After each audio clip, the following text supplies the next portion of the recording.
अस्सलाम वालेकुम। आप देख रहे हैं पीए न्यूज एचडी और मैं हूं आपके होस्ट सादिया बतूल।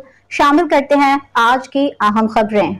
इस्लामाबाद हुकूमत पाकिस्तान ने जनरल सैयद आसिम मुनीर को फील्ड मार्शल के ओहदे पर तरक्की देने की मंजूरी दे दी।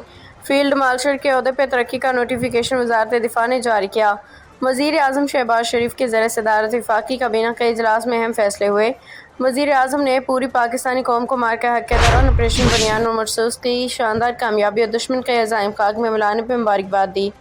हुकूमत पाकिस्तान की जानिब से मार्का हैक ऑपरेशन बनियानुल मरसूस की आला हिकमत अमली और दलेराना क़यादत की बुनियाद पर मुल्की सलामती को यकीनी बनाने और दुश्मन को शिकस्त फाश देने पर जनरल सैयद आसिम मुनीर निशान इम्तियाज़ मिलिट्री को फील्ड मार्शल के ओहदे पर तरक्की देने की मंजूरी दे दी। अलामिया के मुताबिक हाल ही में पाकिस्तान तारीख के कठिन मरहले से गुजरा। 6 और 7 मई 2025 की रात भारत ने पाकिस्तान पर बिला इश्तियाल और बिला जवाज़ जंग मुसल्लत की। पाकिस्तान की सिविल आबादी में मासूम शहरियों बशमूल ख़वातीन और बच्चों को निशाना बनाया गया। दुश्मन की जानिब से पाकिस्तान की खुद मुख्तारी सरहदी सालमियत को पामाल करने की मज़मूम कोशिश की गई। Chief of army staff general Syed Asim Munir ने मिसाली जुर्रत और अज़म के साथ पाक फ़ौज की क़यादत की और मसला अफवाज की जंगी हिकमत अमली काविशों को भरपूर तरीके से हम आहंग किया।